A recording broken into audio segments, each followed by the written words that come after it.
எல்லாருக்கும் வணக்கம். ஒரு 5 நிமிஷத்துக்கு முன்னாடி ஆண்ட்ரியா மேம் கேட்டாங்க, நீங்க எவ்வளவு நேரம் பேசுவீங்க அப்படின்னு. அது லாஸ்டா வரவங்க எல்லாருக்குமே அந்த ஒரு கரெக்டா அந்த இடத்துல மாட்டிக்கிறோம், வேற வழியும் இல்லை. வந்த எல்லாருக்குமே ரொம்ப ரொம்ப நன்றி. எங்க அழைப்பை ஏத்துக்கிட்டு வந்த எங்க நண்பர்கள், பிரஸ், மீடியா, டெலிவிஷன் நண்பர்கள், போட்டோகிராஃபர்ஸ், வீடியோகிராஃபர்ஸ் எல்லாருக்குமே ரொம்ப ரொம்ப நன்றி. லைட்டா பதட்டமா இருக்கு. ஏன்னா எப்பயுமே எந்த ஒரு ஸ்டேஜ் ஏறினாலும் டீம் எல்லாருமே என்னன்னா இங்க இருப்பாங்க. ஸோ பக்கத்திலேயே ஆள் துணைக்கு இருக்காங்க அப்படின்னு ஒன்று இருக்கும். இப்போ தனியா ஏதோ ஏற்றி விட்ட மாதிரி ஒரு லைட்டா பதட்டமா இருக்கு. நான் லைஃப்ல நம்புற விஷயம் வந்து ஒரு விஷயம் ரொம்ப முக்கியமா நம்புறது வந்து அன்னன்னைக்கு நாள் நல்லபடியா போகணும். அன்னன்னைக்கு மிஷனை நல்லபடியா முடிச்சு சந்தோஷமா தூங்கினா போதும். அந்த குட்டி குட்டி விஷயங்கள் எல்லாமே சேர்த்து நம்ம போக வேண்டிய இடத்துக்கு நம்மளை கரெக்டாக கூட்டிட்டு போகும் அப்படின்ட்டு. அந்த மாதிரி இந்த நாளுக்கு நான் ரொம்ப ரொம்ப நன்றியோட இருப்பேன்னு நினைக்கிறேன். ஏன்னா ஃபர்ஸ்ட் ஆஃப் ஆல் நான் சரி இப்போ எப்படி எல்லாரும் என்ன பேசுவாங்கன்னு தெரியலையே அப்படின்னு மாதிரி இருந்தபோது இன்னைக்கு வந்து பேசி எங்க எல்லாரையும் ஃபர்ஸ்ட் ஆஃப் ஆல் சந்தோஷப்படுத்தின எல்லாருக்குமே ரொம்ப ரொம்ப நன்றி. ஏன்னா இவ்வளோ ஹாப்பியாக நான் ஒரு ஆடியோ லான்ச்சு எனக்கு பர்சனலாக நான் பார்த்ததே இல்லை. ஸோ அதுக்கு ஃபர்ஸ்ட் ஆஃப் ஆல் ரொம்ப நன்றி. சேதோன் எனக்கு ரொம்ப நன்றி வந்ததுக்கு. ஏன்னா என்னோட ஃபர்ஸ்ட் நான் தேட்டரில் என்னோட முகம் வந்தது அப்படின்னா பீஸா படத்தில் தான். ஸோ பீஸா படம் பார்த்துட்டு ஓகே ஒன்றுமே இல்லாத ஒரு ஆளாக இருந்தாலும் டெஃபினட்டாக நம்ம உண்மையாக வேலை செஞ்சால் நம்ம ஆசைப்பட்டது நம்மளுக்கு நடக்கும் அப்படின்னு அந்த நம்பிக்கை எனக்குள்ளே விதைச்ச பல பேரில் சேதுன்னு ஒருத்தன். ஸோ அந்த நம்பிக்கை அன்னைக்கு அவர் விதைச்சதுக்கு ரொம்ப ரொம்ப நன்றி. வெற்றி சார் பற்றி கடைசியாக பேசலாம் அப்படின்னு வச்சுருந்தேன். ஆனால் இந்த படம் ஆரம்பித்ததே அங்கேருந்து தான், அவர்கிட்ட இருந்து தான். அதனால் நான் அங்கேருந்தே ஆரம்பிச்சிடலான்னு பார்க்குறேன். வெற்றி சார் ஆஃபீஸ்லேருந்து ஃபர்ஸ்ட் ஒரு நாள் ஃபோன் வந்துச்சு, கால் பண்ணி கூப்பிட்டாங்க. சரி சாரை பார்த்துட்டா ஃபார்முலா ஒரு 5-10 நிமிஷம் பேசிட்டு ஓகே கதை கேட்டுட்டு சொல்லுப்பா அப்படின்னு சொல்லி அமுச்சு விட்டுருவாரு அப்படின்னு நினச்சா சாரே தான் கதை சொன்னார். ஒரு ஹோல் க்ரக்ஸ் ஆஃப் த ஸ்டோரியை ஒரு ½ சொல்லி முடிச்சுட்டு அதுக்கப்புறம் ஒரு 1 மணி நேரம் 1.5 மணி நேரம் பேசியிருப்போம்னு நினைக்கிறேன். எனக்கு என்னன்னா ஒரு கதையை சார் இவ்வளோ நம்பி சொல்றாரு அப்படின்னா அவரு அந்த கதை மேலே வச்சிருக்கிற நம்பிக்கை என்ன அப்படிங்கிறத மட்டும்தான் நான் நம்பினேன். அவர்கிட்ட நான் ஒன்று தான் நான் சொன்னேன், சார் நான் உங்களை நம்பி வரேன், நீங்கள் பார்த்துக்கோங்க சார் அப்படின்னு. அவ்வளோதான். இன்னைக்கு வரைக்கும் பார்த்துக்கிட்டு இருக்கீங்க சார், ரொம்ப நன்றி சார். அண்ட் ஒரு அதுக்கப்புறமேட்டு எனக்கு என்னன்னா ஃபர்ஸ்ட் மீட்டிங்கில் ஒரு பெரிய ஆள் கிட்ட போகிற மாதிரி ஒரு ஃபீலிங்கே இல்லை. சில பேர்கிட்ட மட்டும்தான் நம்மளுக்கு அவ்வளோ டக்குன்னு பழக வராது. எனக்கு என்னன்னா ஒரு பாயிண்ட்டுக்கு அப்புறம் ரொம்ப ஜாலியாயிருச்சு அவர் கூட பேசுறது. ஏன்னா ஒரு நாள் ஃபோன் பண்ணாரு, இல்லை சும்மா தான் அடித்தேன் அப்படின்னாரு. பரவாயில்லையே சார் சும்மா அடிக்கும்போது நம்மளுக்கு அடிக்கிறாருன்னா சும்மா சொன்னாராலாம் தெரில. எனக்கு அதெல்லாம் ஒரு மாதிரி பயங்கர ஜாலி ஆகிட்டு அப்புறம் நான் சும்மா இருக்கும் போதெல்லாம் அடிப்பேன். அப்புறம் சார் எப்போ சார் ஷூட்டிங் வரீங்க, வரலன்னா போர் அடிக்குது சார் அப்படின்ட்டு எல்லாம் பேசி ஒரு பாயிண்ட்டுக்கு அப்புறம் எனக்கு என்னன்னா அவர் என்ன ஃப்ரெண்டார நினைச்சாரான்னு எனக்கு தெரியல. எனக்கு அது முக்கியமாக படலை, நான் ஒரு ஃப்ரெண்டாக நம்பிட்டேன். ஓகே நம்ம இப்படியே போயிடலாம், அது ரொம்ப சந்தோஷமா இருக்கு. ஏன்னா அவ்வளோதான், இந்த பஸ்ஸு போய் நின்றுருச்சு அப்படின்னா இதுக்கப்புறம் இந்த பஸ்ஸில் ஏற முடியுமாலாம் தெரியாது. அதனால ஜன்னல்ல காத்து அடிக்கிற வரைக்கும் அந்த காத்தை ஃபுல்லா வாங்கிடணும்னு மட்டும் நான் நம்பிட்டேன். சந்தோஷமா இருந்தேன் சார். இந்த ஓவரால் ஜேர்னி வந்து ஆக்சுவலா இன்னைக்கு ஒரு மாதிரி ஐயோ முடிய போதா அப்படின்னு மாதிரி இருக்கு. படம் ரிலீஸ் ஆக போதுன்னு சந்தோஷமா இருந்தாலும் இது ஒரு பக்கம் இருக்கு. ஒரு நாள் வந்து சார் கொஞ்சம் டவுனா இருந்தாரு.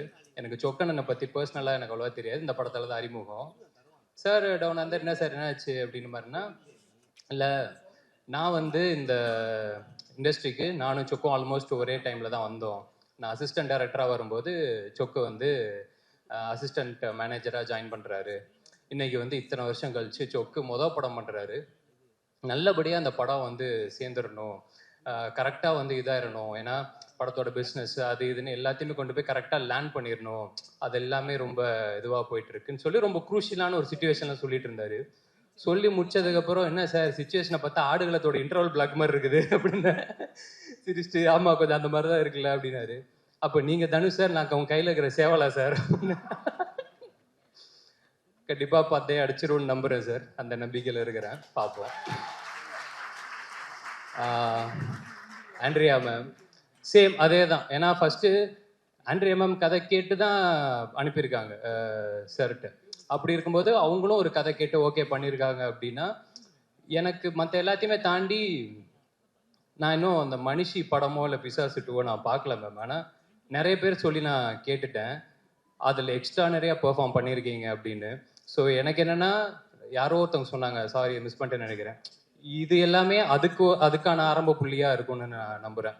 ஸோ இதுக்கப்புறம் அது எல்லாமே பயங்கரமாக எல்லாமே ஒன்று கூடி வரும்னு நம்புகிறேன்.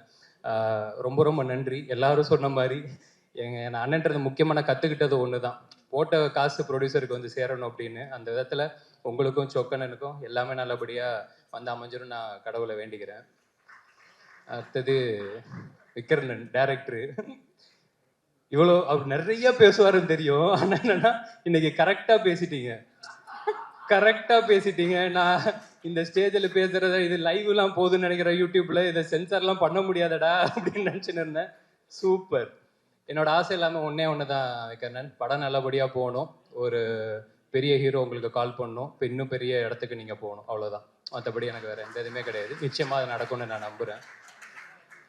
ஜிவி ப்ரோ பற்றி எனக்கு சொல்கிறத விட ஒன்று கேட்கணும் அப்படின்னு இருந்தேன். ஒன்றும் இல்லை சார், எனக்கு இந்த ப்ரொமோஷன்ஸ்லாம் போயிட்டு இருக்கும்போது டைம் மேனேஜ்மெண்ட்லாம் எப்படி பண்ணுறீங்கன்னு என்னையவே கேட்டாங்க. எனக்கு என்னன்னா, ஒரு வேலை தான் பார்க்குறோம் நாங்கள், ஒரே ஒரு வேலை, அதை கரெக்டாக பண்ணி கொண்டு போய் சேர்க்கிறதே போராட்டமாக இருக்கிற இந்த காலத்தில் நடிக்கிறீங்க, பாட்டு பாடுறீங்க, பாட்டு போடுறீங்க, கான்சர்ட் வேற, எல்லாத்தையுமே முடிச்சுட்டு தூங்குறீங்களா சார்? தூங்குவீங்களா சார்? கரெக்டா? Okay sir. உடம்ப பார்த்துக்கோங்க சார், பத்திரமா உடம்பு பார்த்துக்கோங்க. ஏன்னா இந்த ஆல்பம் டெஃபினட்டாக நீங்கள் சாருக்காக ஒத்துட்டு இருப்பீங்க. எனக்கு ரொம்ப ரொம்ப நம்மளுக்கு ஒரு ஒரு ஒரு ஒரு சின்ன சின்ன ஆசை இருக்கும்ல சார், வாழ்க்கையில் இதெல்லாம் டிக் அடிச்சிடணும் அப்படின்ட்டு. ஜிவி சார் ஆல்பமில் நான் நடிச்சிட்டேன் அப்படின்னு எனக்கு அவ்வளோதான், அதை நான் டிக் அடிச்சிட்டேன். அதுலேயே எனக்கு பயங்கர சந்தோஷம். எனக்கு என்னன்னா, ப்ளஸ் அந்த சொன்னது உங்களுக்கு ஹிட் மிஷின் ஒரு பேர் வச்சிருக்காங்க தெரியும்ல சார், அந்த மிஷின் இந்த இந்த படத்தை நல்லா தள்ளிடும்னு நான் நம்புறேன். ஏன்னா எல்லா ஸ்டைல் ஆஃப் பாட்டும் இந்த படத்தில் அமைஞ்சது இன்னும் ஒரு ரொம்ப சந்தோஷமா பார்க்குறேன். அவர் எப்படி எல்லா ஜானரும் பண்ணணும், அது ஹிட்டு கொடுக்கறது சாதாரண விஷயம் கிடையாது. ஏன்னா இப்போ அமரன் அது ஒரு ஜானர்ல இருக்கும், இப்போ ரீசெண்டாக அந்த பராசக்தி சிங்கிள் ஆகட்டும், குட் பேட் அக்லி ஆகட்டும், ஒன்னொன்று வேற வேற இதில் இருக்கும்போது எக்ஸ்டர்னரி அதெல்லாம் பெர்ஃபார்ம் பண்ணி, எனக்கு என்னன்னா இந்த படத்தில் எல்லா ஸ்டைலேருந்து ஒரு ஒரு பாட்டு அமைஞ்சதே ரொம்ப சந்தோஷம் சார். ஓவராலாக இந்த ஆல்பம் வந்து டெஃபினட்டாக மக்களுக்கு இன்னும் நல்ல படத்துக்கு அப்புறம் போய் சேரும் நம்புகிறேன். என்னோட ஃபேவரட் வந்து இந்த கடைசி பாட்டு வெற்றி வீரனே அப்படின்ட்டு. சார் கிட்ட நான், சார் இந்த பாட்டை எப்படியாவது விட்டுருங்க சார், இந்த பாட்டு போதும் சார். ஏன்னா அந்த பாட்டு எனக்கு தெரிஞ்சு படம் வந்ததுக்கு அப்புறம் ஒரு ஹீரோ ஒரு வில்லன் எல்லாத்தையுமே தாண்டி ஒரு காமன் மேனுக்கான ஒரு ஒரு பாட்டாக இருக்கும்னு நான் நம்புகிறேன். எல்லா காமன் மேனும் உண்மையாக உழைக்கிற எல்லாருக்குமே அந்த பாட்டு போய் சேரும்னு நான் நம்புகிறேன். So thank you so much sir இந்த ஆல்பம்காக. அண்ட் அசார் மாஸ்டர், ரொம்ப ரொம்ப நன்றி மாஸ்டர். எந்த மாஸ்டர் கூட ஒர்க் பண்றனாலே கன்ஃபார்மா அசார் மாஸ்டர் கூட ஒர்க் பண்ணியே தீர்வேன்னு நான் சொல்லிட்டேன். அதாவது இது போதும்ன்றாருங்க, இது போதும் அப்படின்னு சொல்ற ஒரு மாஸ்டர் எனக்கு அவ்வளோ சந்தோஷமாயிடுச்சு எனக்கு. ஏன்னா எனக்கு அந்த லொக்கேஷன் போனதே, நாங்கள் சீரியல் ஷூட் பண்ண லொக்கேஷன், அந்த கண்ணுமொழி பாட்டுக்கு அந்த லொக்கேஷன் போயிட்டு எனக்கு மாஸ்டர் கூட ஒர்க் பண்ணது எனக்கு ரொம்ப ஹாப்பி மாஸ்டர். டெஃபினட்டாக நம்ம நிறையா ஒர்க் பண்ணலாம். ரொம்ப ரொம்ப நன்றி. முக்கியமாக சத்தி ஸ்டெப்பு கொடுத்ததுக்கு ரொம்ப ரொம்ப நன்றி மாஸ்டர். அண்ட் ஆர்டி சார், நான் ஃபஸ்ட்டு ஒர்க் பண்ணுற ஒரு சீனியர் டிஓபி சார். எனக்கு எல்லாமே ஒரு மாதிரி ஃப்ரெண்ட்ஸு அப்படியே அந்த மாதிரி அமைச்சிட்டாங்க. எனக்கு என்னென்னா, ஒரு ஃபஸ்ட்டு படம் விக்கர்ணன், இப்போ தான் நம்ம வந்துக்கிட்டு இருக்கோம். ஒரு எல்லாத்தையுமே கரெக்டாக பார்த்துக்கிற, நல்லபடியாக அதை ஹேண்டில் பண்ணுற ஒரு ஆள் ஒன்று தேவை.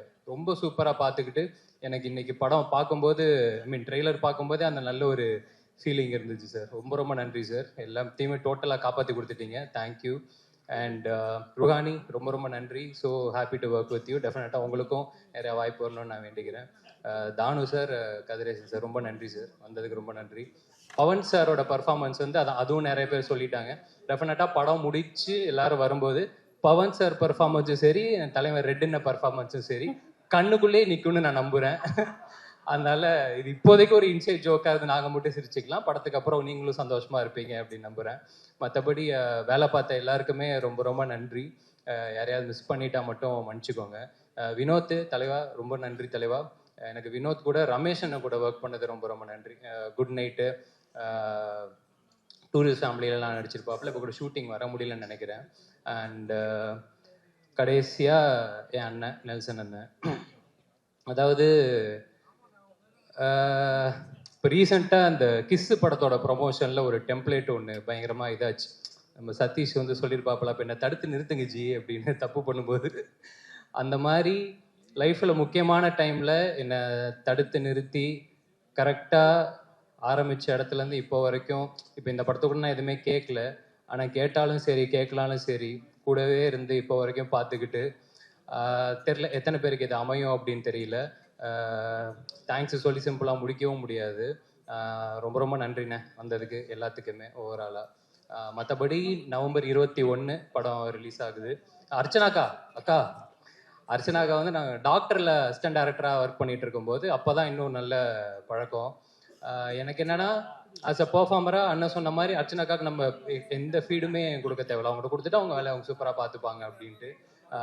உங்கள் பொட்டென்ஷியல் அளவுக்கு இந்த ரோல் நாங்கள் இது பண்ணோமா எனக்கு தெரிலக்கா. ஆனால் டெஃபினட்டாக இன்னொரு படத்தில் நிச்சயமாக பயங்கரமாக ஒர்க் பண்ணணும்னு எனக்கு ரொம்ப ரொம்ப ஆசை. நிச்சயமாக அதுவும் நடக்கணும்னு நம்புகிறேன். மற்றபடி அவ்வளோதாங்க. வந்திருக்க திருப்பி ரொம்ப ரொம்ப நன்றி.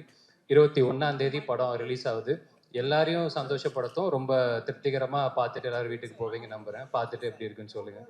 எப்பவும் போல கூட இருக்கு. ரொம்ப ரொம்ப நன்றி. தேங்க்யூ.